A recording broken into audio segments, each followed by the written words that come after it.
Hello, everyone. A very good morning to everyone.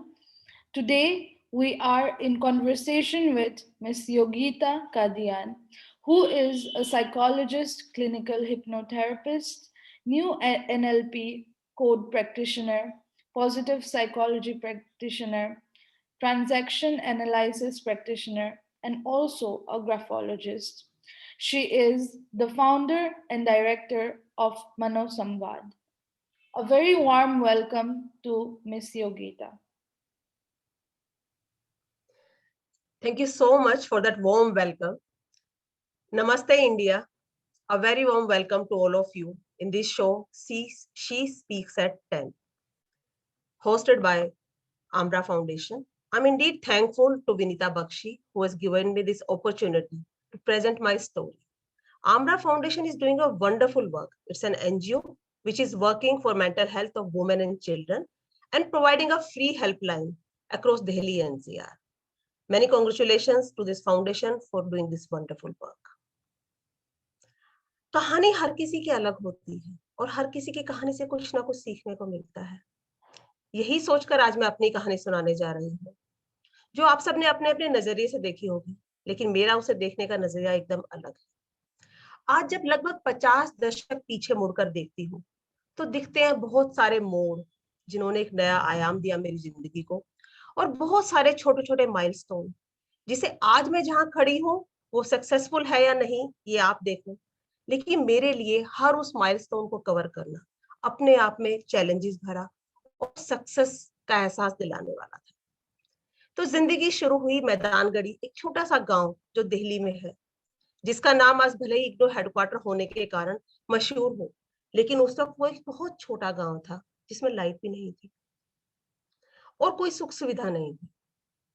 पानी कुएं से लाना पड़ता था और घर में तकरीबन 14 से 15 मेंबर्स थे। एक जॉइंट फैमिली जाट कम्युनिटी में पैदा हुई, जहाँ पे जेंडर डिस्क्रिमिनेशन बहुत कॉमन होता था। ऐसे में एक जॉइंट फैमिली में फोर्थ गर्ल का आना was not something which was very welcome, और वो भी 1 महीने के अंदर मेरी कजन पैदा हुई थी जो मुझसे 1 महीना बड़ी थी। फैमिली में इतने सारे लोग थे और 10 से 12 पशु थे। मेरे दादा दादी थे, पापा सबसे बड़े थे परिवार में, इसलिए मम्मी की जिम्मेदारियां उनसे सबसे ज्यादा थी। मम्मी को तकरीबन 14-15 लोगों का खाना बनाने से लेकर, जंगल से चारा लाने से लेके, कुएं से पानी लाने से लेके, और इतने 10-12 जानवरों का ध्यान रखने से लेकर इतना सारा काम होता था कि हम लोगों के लिए कुछ अलग से टाइम निकालना बेहद मुश्किल जान पड़ता था। घर भले ही पक्का था, लेकिन फर्श कच्चा था जिसे गोबर और मिट्टी से लीपा जाता था। ऐसे परिवार में पल के बड़े होकर आज यहाँ तक पहुंचना अपने आप में एक कामयाबी जैसा नजर आता है। माँ पढ़ी लिखी थी, इसका फायदा होगा।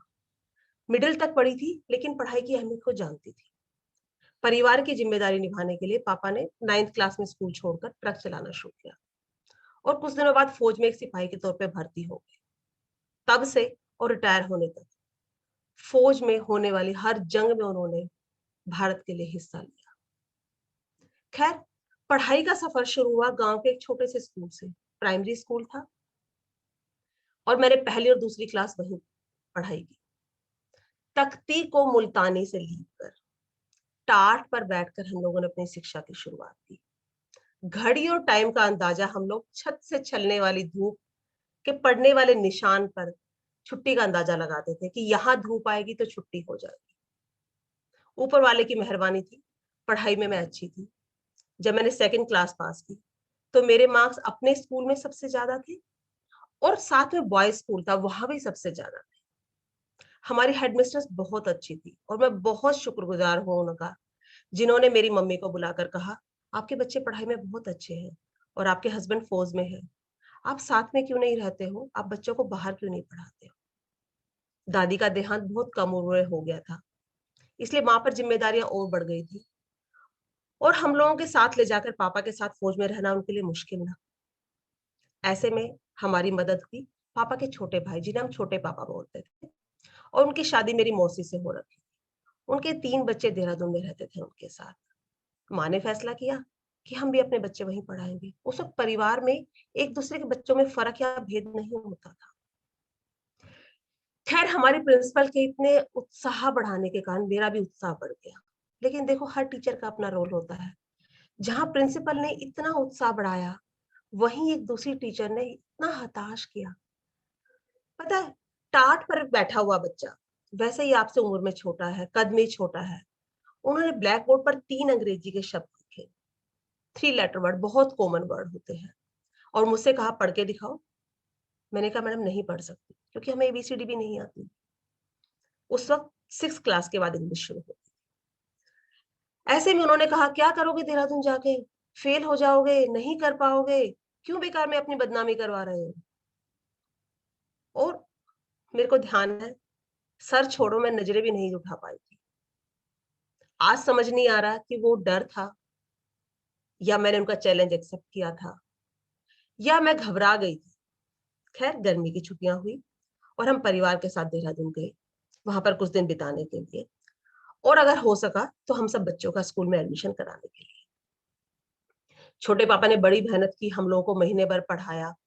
लेकिन मेरा डर कहीं डर गया था उस टीचर की बात सुनकर, या माँ से दूर रहने के ख्याल से, क्योंकि मैं माँ से बहुत प्यार करती थी। और मैंने मना किया, मैं यहाँ नहीं रहूंगी, क्योंकि छोटे पापा पढ़ाते वक्त गुस्सा बहुत करते थे। शायद वो भी एक डर था। खैर, मेरी दोनों बड़ी बहनों, मेरी कजन और मेरी बड़ी बहन का एडमिशन एक गवर्नमेंट स्कूल में कराया 6th क्लास में, और मेरे साथ वाली कजन का एडमिशन उन्होंने एक स्कूल में कराया, इसका नाम सेंट पॉल स्कूल था। और मैं और मेरा छोटा भाई आज रात की ट्रेन से वापस आने वाले थे। सुबह की वक्त था, बहुत तेज बारिश हो रही थी, और एक छोटी सी योगिता, जिसकी उम्र 6 या 7 साल होगी, खिड़की के साथ बैठे बाहर पड़ती हुई बूंदों की बारिश को देखकर सोच रही थी, देखो ना, हर बूंद का भविष्य, हर बूंद का कर्म कितना अलग है, कि कुछ नाली में गिरेंगी, कुछ नदी में गिरेंगी, कुछ गंदे पानी में मिलेंगी, तो कुछ जाके सागर से मिलेगी। क्या होगा अगर आज मैं देहरादून रुक जाऊं, और क्या होगा अगर आज मैं गांव चली जाऊं।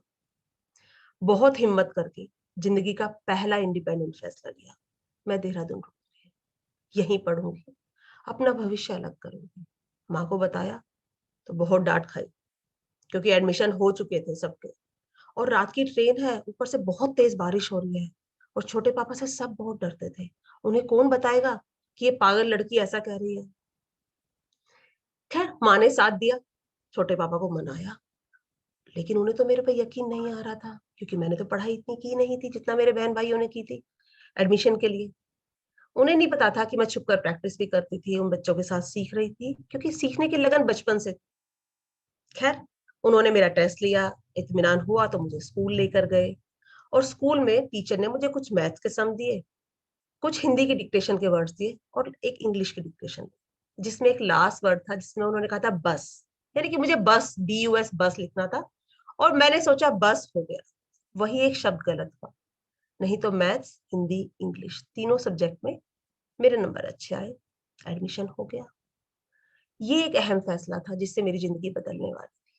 माँ से दूर रहना आसान नहीं था। ये स्कूल इंग्लिश मीडियम नहीं था, लेकिन यहाँ इंग्लिश की एक लैंग्वेज थी, जिसमें हमने छोटे छोटे this, that, cat, bat, hair, there जैसे शब्दों और उनसे होने वाले सेंटेंसेस को ज्ञान प्राप्त किया। बहुत मेहनत की। अभी सुनने में आसान लगता है, लेकिन उस वक्त ये भी मुश्किल था, क्योंकि जिसने एबीसीडी भी नहीं सीखी उसको सेंटेंस बनाना तो लंबी बात हो जाती है। खैर, अपनी क्लास में नहीं, अपने स्कूल में फर्स्ट आई, और उसका जो इनाम मिला था वो आज भी संजो कर रखा हुआ है। और फिर वहां एक टीचर ने फिर कहा, बब्बर मैडम थी, उन्होंने कहा, देखो आपकी बच्ची बहुत अच्छी है, क्यों नहीं आप इन्हें आर्मी हाई स्कूल में पढ़ाते हो, प्योर इंग्लिश मीडियम है, और आपके बच्चों में वो हुनर है। और फिर एक बार फिर से एडमिशन टेस्ट और वो सब पड़ाव पार करने के बाद हमारा एडमिशन हुआ आर्मी हाई स्कूल में। मिड सेशन में हो पाया था, एक आध महीना पढ़ाई जा चुकी थी। पहला दिन था, लंच की बात है, मैं और मेरी कजन सिस्टर दोनों लोग बारिश में बाहर घूमने गए, और जब तक वापस आए क्लास शुरू हो चुकी थी। पता ही नहीं था कि हिंदी की कॉपी निकालनी है कि इंग्लिश की। टीचर डिक्टेशन ले रही थी, हमें लगा सब कुछ इंग्लिश मीडियम है, डर के मारे इंग्लिश की कॉपी निकाली और डिक्टेशन लेना शुरू किया, और टीचर ने डांटा कि हिंदी का पीरियड है। फिर बच्चों ने बताया, मैम ये नए हैं, कुछ शब्द निकल चुके थे, और सबसे मुश्किल चैप्टर से डिक्टेशन हो रही थी, चंद्रशेखर आजाद, जिसमें सुप्रिटेंडेंट, एल्बर्ट पार्क, और चंद्रशेखर कौन सा आसान शब्द है? जैसे शब्दों का डिक्टेशन हुआ, नंबर आए 2। उसके बाद लगभग 1 महीने बाद जो हिंदी का टेस्ट हुआ, तो मेरी कॉपी नहीं मिली। जब मैंने पूछा तो टीचर ने नाम पूछा, मैंने बताया योगिता, तो नोटबुक उनके बैग में थी। उन्होंने बैग से नोटबुक निकाली और मुझे ऐसे इशारे से बुलाया, कान पकड़ा, खींचा, क्लास की तरफ घुमा के कहा, देखो ये लड़की है जिसने मेरे लिए एक भी नंबर नहीं छोड़ा, पूरे 20 में से 20 मार्क्स लिए और सबके लिए ताली, सबके सामने मेरे लिए ताली बजवाई। वो जो हौसला मिलता है एक टीचर के प्रोत्साहन से, उसको शब्दों में बयान नहीं किया जा सकता। दूसरा जो उन्होंने एक अहम मेरे को एक गुरु मंत्र दिया, उन्होंने मुझसे पूछा नाम का मतलब जानती हो? मैंने कहा नहीं। उन्होंने बताया योग्यता मतलब जिसमें हर काम करने की योग्यता हो, a person who is having the potential to do anything. इसे मैंने गुरु मंत्र की तरह बांध लिया और मेहनत करनी शुरू की। यह सब कुछ इंग्लिश मीडियम में था। सबसे ज्यादा दिक्कत आई सोशल स्टडीज में, जहाँ 3-4 लाइन के क्वेश्चंस होते थे, आंसर्स होते थे, जिनको लिखना उतारना ही ब्लैक बोर्ड से बड़ा मुश्किल होता था। पढ़ना, याद करना और टेस्ट में लिखना सबसे मुश्किल था। साइंस और मैथ्स में मैं लगातार तरक्की कर रही थी, लेकिन सोशल स्टडी एक ऐसा सब्जेक्ट था जो टीचर बहुत गुस्सा करती थी और बहुत मारती थी। जिंदगी में अगर मार खाई है, चाहे घर में, चाहे परिवार में, चाहे पढ़ाई के कारण बाहर, तो वही एक टीचर थी एसएसटी की जिससे मार खाई है। और कहीं ना कहीं उस सब्जेक्ट से, उस टीचर से दोनों से नफरत जैसी होने लगी थी। वो इतना आपको ह्यूमिलिएट करती थी, आप सोच भी नहीं सकते हो एक टीचर होके कि आपके एक बच्चे पर क्या असर पड़ सकता है। एक दिन उन्होंने हम सबके बच्चों की, कमजोर बच्चों की लाइन बनवाई, बैग के साथ 3rd क्लास में लेके गई, सब बच्चों को सबके सामने मार लगाई और कहा ये बच्चे निकम्मे हैं, निठल्ले हैं, पढ़ नहीं सकते हैं, ये फेल हो जाएंगे, इनका कोई भविष्य नहीं। शायद वहां जो पकड़ा गया मन में, तो एक जिद लगा ली कि नहीं, इस सब्जेक्ट में भी अच्छा करके दिखाना है। लेकिन हर बच्चा ऐसा नहीं होता है। मैंने उस चैलेंज को एक्सेप्ट किया, लेकिन मेरी कजन वहां से और नीचे जाती चली गई। उसके बाद मैंने एसएसटी में भी मेहनत की और उसमें भी नंबर अच्छे आने लगे। मैथ्स और साइंस मेरा पहले से ही अच्छा था। साल खत्म हुआ, नतीजा आया, फर्स्ट रवि, सेकंड रुपेश और क्लास में 3rd योगिता और गर्ल्स में फर्स्ट। बहुत अच्छा लगा, पूरे साल की मेहनत कामयाब हुई। लेकिन एसएसटी से जो उस वक्त जो नफरत हुई, आज भी कोई खास लगाव नहीं है। खैर, पापा का तबादला हुआ, छोटे पापा का तबादला हुआ, हम लोग दिल्ली आ गए और हमारा एडमिशन एयरफोर्स स्टेशन स्कूल में, जो कि बाद में केंद्रीय विद्यालय में कन्वर्ट हुआ, अर्जुनगढ़ पे, वहां पे कराया गया। वहां मैंने 5वीं क्लास से और 10वीं क्लास तक पढ़ाई की। बहुत शाई, बहुत इंट्रोवर्ट, बहुत चुप रहने वाली लड़की थी मैं। आज जो मुझे जानते हैं वो मान भी नहीं सकते कि मैं ऐसा थी। बहुत डरी डरी सी रहने वाली, बहुत शांत, बहुत गंभीर। खैर, 8वीं क्लास के बाद मैंने स्पोर्ट्स में पार्टिसिपेट करना शुरू किया। नाच गाने में, स्कूल की हर कल्चरल एक्टिविटी में पार्टिसिपेट करना शुरू किया, जिससे मेरी लीडरशिप क्वालिटीज धीरे धीरे बाहर आने लगी। और अच्छे खट्टे मीठे अनुभवों के साथ वहां बहुत सारे दोस्त बनाए जो आज तक जिंदगी में साथ है। और दोस्तों से बढ़कर जिंदगी में कुछ नहीं होता। 10वीं क्लास पास करने के बाद एक बार फिर सफर शुरू हुआ 11th में एडमिशन लेने के लिए। वो स्कूल सिर्फ 10th तक था। लगभग 50 बच्चे निकले थे जिनको एडमिशन मिलना दिल्ली के स्कूलों में बहुत मुश्किल हो गया था। उसी वक्त मेरे पाँव में कुत्ते ने काटा हुआ था, जिससे मेरे चलने में बहुत तकलीफ होती थी। और एक ऐसा पड़ाव आया जहां हमें आईएनए स्कूल में कहीं से लीड मिला कि एक सीट खाली है साइंस साइड की। हम गए तो टीचर ने टाल दिया कि नहीं नहीं, वो तो कॉमर्स के बच्चे को टालने के लिए कहा था, और जिसने कहा था आप उनसे आके मिल सकते हो 12 बजे, हमने तो नहीं कहा था। मेरे साथ मेरी एक बहुत क्लोज फ्रेंड थी, उसके बड़े भाई थे। उन्होंने कहा ये बेवकूफ बना रहे हैं, आप चलो। और उन्होंने अपनी बहन का एडमिशन सहोदय स्कूल में करा दिया। मुझसे भी कहा, लेकिन मुझे कहीं था, एक उम्मीद थी जो मैंने कभी नहीं छोड़ी थी। मैंने कहा भैया मैं जरूर वापस जाना चाहूंगी। और मैं अपनी जिद के अनुसार वापस आई, उन टीचर से बात की, उनको कन्विंस किया और अगले दिन एडमिशन हो गया। तो हिम्मत नहीं हारनी चाहिए, वो उम्मीद नहीं छोड़नी चाहिए, किसी के भी कह देने से पीछे नहीं हट जाना चाहिए। 11th-12th मैंने केवीआईएमए से की। वहां जाके पता चला हम तो कुएं के मेंढक थे। जहां अर्जुनगढ़ में मैं हमेशा फर्स्ट, सेकंड या थर्ड आती थी, best girl of the school पाती थी, यहाँ पता चला कि वो छोटा सा तालाब था, आप समुद्र में थे, जहां एक से एक धुरंधर थे। खैर, अपनी मेहनत और लगन से पढ़ते रहे, लेकिन 12th में मंडल कमीशन का साल था, तो बाकी सालों से कम मार्क्स आए, लेकिन हमेशा मैंने फर्स्ट डिवीजन जरूर पाई है, जो हमारे टाइम पे बहुत अच्छा समझा जाता था। बीएससी में एडमिशन लिया, क्योंकि उस वक्त ऐसा होता था कि अगर आप पढ़ाई में अच्छे हो तो साइंस ले लो, थोड़े कम अच्छे तो आर्ट्स ले लो। बीएससी में एडमिशन लिया, बीएससी पास किया अच्छे मार्क्स के साथ, और गांव की पहली साइंस ग्रेजुएट में बनी, पहली लड़की जो एक रेगुलर कॉलेज से पढ़ी है, पहली लड़की जिसने साइंस साइड से ग्रेजुएशन पास की है। अब आगे क्या, बाई चांस की बात है, एक कजन के साथ उसका एक फॉर्म भरने के लिए आईटीआई में गई थी, और मुझे वहां कंप्यूटर नाम का शब्द दिखा कि कोई कंप्यूटर का डिप्लोमा होता है। ये 1994 की बात है, जब कंप्यूटर बहुत नया शब्द था।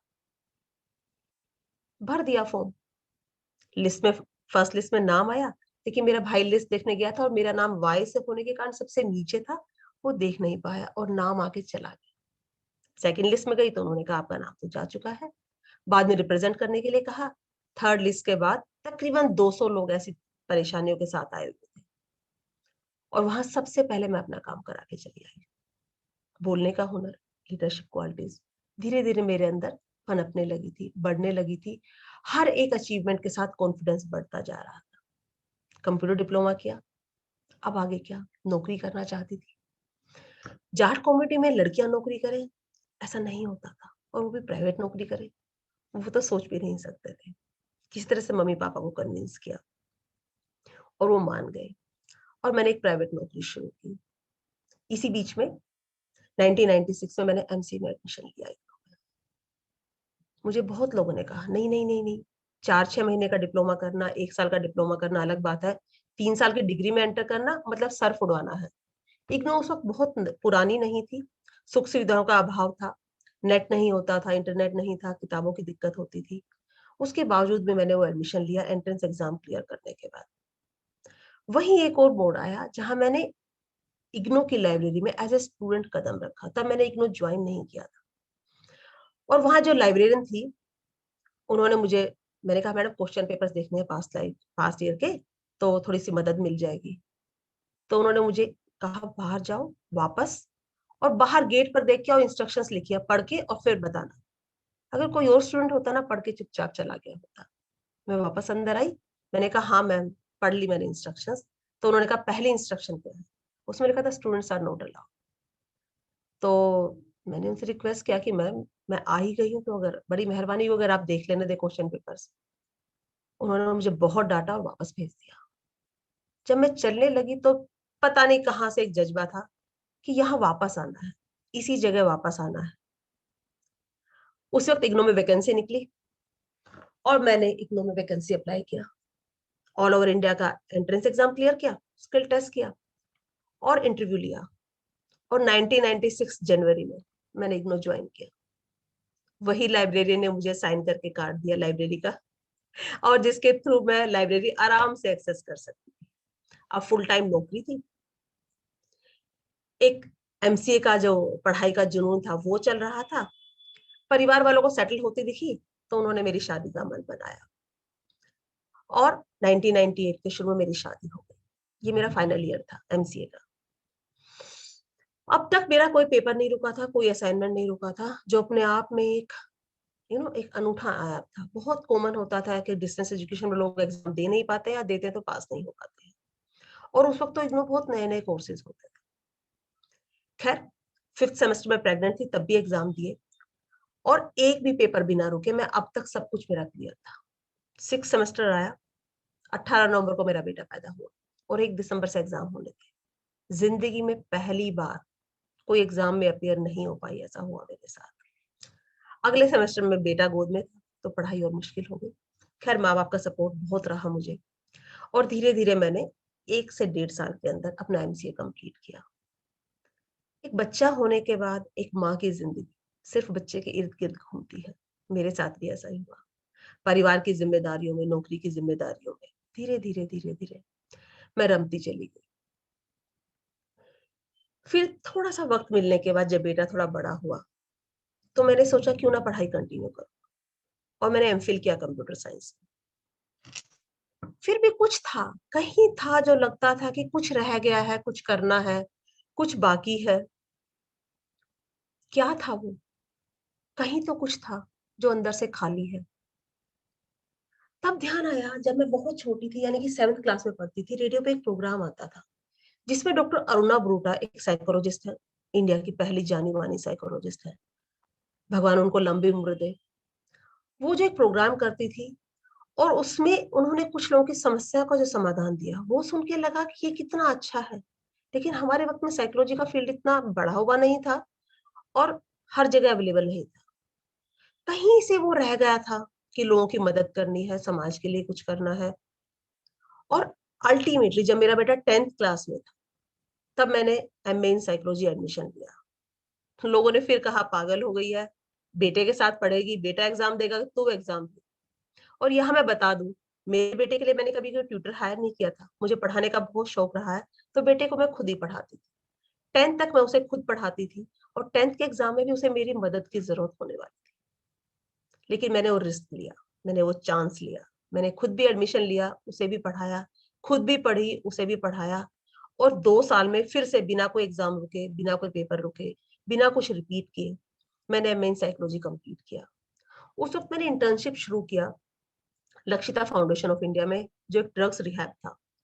और वहां जाके मैंने देखा लोगों की जिंदगी कितनी उलझी हुई है, कितनी परेशानियों से भरी हुई है लोगों की जिंदगी। एक आदमी जब ड्रग्स लेता है तो वो ही नहीं, उसका पूरा परिवार परेशान होता है। वहां से लगा कि आप किसी की जिंदगी में कुछ परिवर्तन ला सकते हो, आप किसी की जिंदगी में कुछ अच्छा कर सकते हो। और वो जो तसल्ली, वो जो खुशी होती थी, वो मैंने इंटर्नशिप्स के बाद भी चालू रखी। और मैंने 2.5 साल तक वहां पे वॉलंटियर काम किया। ऑफिस के बाद 6 बजे वहां पहुंचकर 8 बजे तक हर रोज बैठना, उसके बाद घर में आके खाना बनाने से लेके हर काम करना, अपने आप में बहुत चैलेंजिंग था। लेकिन मैंने वो सब किया और बहुत खुशी के साथ करती थी। शायद यही था जो मैं हमेशा से करना चाहती थी, जो मैं निकलना चाहती थी।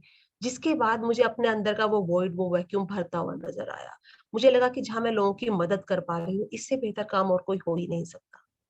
अपने आप को अपग्रेड किया, क्लिनिकल हिप्नोथेरेपी सीखी, न्यू कोड एनएलपी सीखा, आरईबीटी से लेके सीबीटी से लेके पॉजिटिव साइकोलॉजी से लेके टीए से लेके हर वो थेरेपी सीखी जो मेरे काम आ सकती थी, जो लोगों को मदद करने में मुझे मदद कर सकती थी। और उसके बाद जन्म हुआ मनोसंवाद का, अपना एक ब्रांड, अपना एक वैल्यू। पिछले 2 सालों में 4,000 से ज्यादा फॉलोअर्स कमाए हैं। लॉकडाउन में यूट्यूब चैनल बनाया, इंस्टाग्राम अकाउंट बनाया, लोगों से जुड़ी रही, लोगों के लिए लगातार काम करती रही। और वो जो तसल्ली होती है ना, किसी की मदद कर पाने से, किसी की जिंदगी पलट पाने से। क्योंकि जहां छोटे छोटे कुछ अनुभवों से मैंने सीखा है कि जहां किसी टीचर की कही हुई एक बात से मेरी जिंदगी बदल गई, वहां एक शब्द, एक कहानी किसी की भी जिंदगी को नया मोड़ दे सकती है।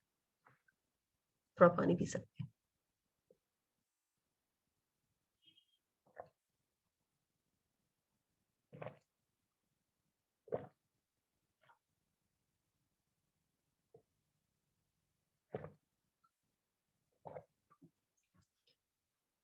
जिंदगी में कभी भी कुछ लेट नहीं होता है।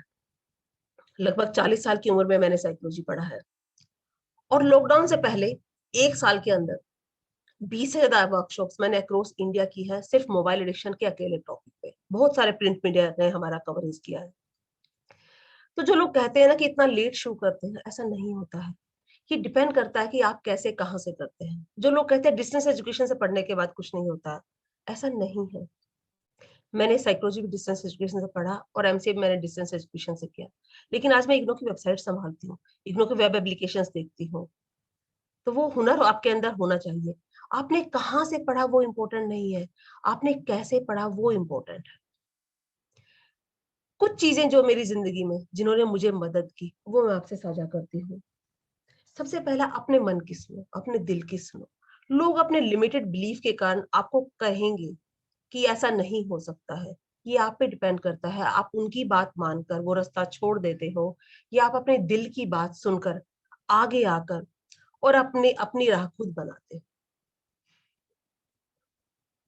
उसके अलावा मैंने हमेशा ये देखा है कि वर्स्ट केस सिनेरियो क्या है। यानी कि अगर मैं ये चांस लेती हूँ, ये अगर मैं रास्ता चुनती हूँ, तो मेरे साथ बुरे से बुरा क्या हो सकता है। अच्छा, ये हो सकता है। क्या मैं उसके लिए प्रिपेयर हूँ? क्या इसका कोई समाधान निकल सकता है?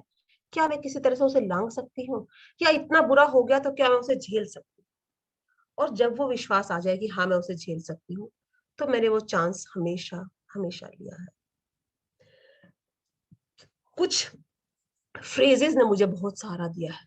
एक मैंने पढ़ा था कहीं, pretend to be bold even if you are not, nobody can tell the difference. और मैंने इसे जिया है। जहां मैं बहुत शाई, इंट्रोवर्ट और डरपोक किस्म की लड़की थी, वहां मैंने इस फ्रेज में यकीन कर करके अपने अंदर वो हौसला और कॉन्फिडेंस लाई हूँ कि आज कहीं मुझे बोलना हो।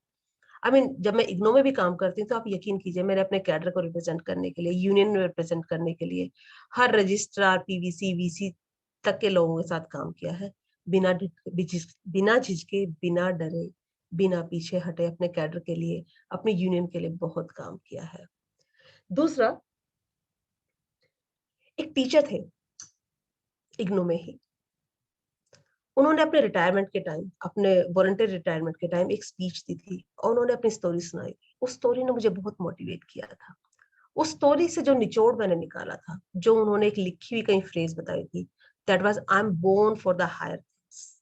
उनके अनाथ आश्रम में लिखा होता था ये, और उन्होंने मुझे बताया, उसने मुझे बहुत सहारा दिया और मुझे हमेशा अपने अंदर लगा I am born for the higher things. इसलिए मैं लगातार चलती रही, बढ़ती रही। और आज जब मुड़कर देखती हूँ ना, 50 साल पहले जहां से शुरू किया था, जहां यू नो मिट्टी के तेल के दिए लगाकर उसमें बत्ती डालकर बोतल के अंदर, वहां से पढ़ाई करनी शुरू की। आज घर में हर सुख सुविधा है, 4 लोग जानते हैं, मानते हैं। क्या ये किसी मिरेकल से कम है? मेरे माँ बाप का सहारा बहुत रहा है, जिन्होंने पढ़ाई को अहमियत दिया, जेंडर डिस्क्रिमिनेशन के चलते हुए मेरे साथ वो सब नहीं किया जो शायद बहुत से घरों में होता है। एक कम उम्र में मेरी शादी नहीं की, जो बहुत मुमकिन लग रहा था। और मेरे भाई बहनों का, जिन्होंने मुझे बहुत सपोर्ट किया। और दोस्तों का तो मैं हमेशा एहसान मानती हूँ, जो हमेशा मेरे साथ बने रहे, जुड़े रहे। एक लास्ट बात, जब तक मैंने कहीं पढ़ा था, जब तक, एक सेकंड,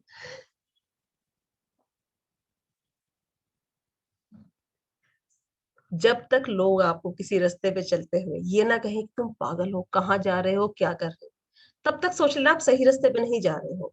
एमसीए किया तो लोगों ने कहा पागल हो, एमए साइकोलॉजी करने लगी तो लोगों ने कहा पागल हो, रिहैब में काम करती थी ऑफिस के बाद तो लोगों ने कहा पागलों के साथ रह के पागल हो गई हो, क्या कर रही हो, क्यों कर रही हो।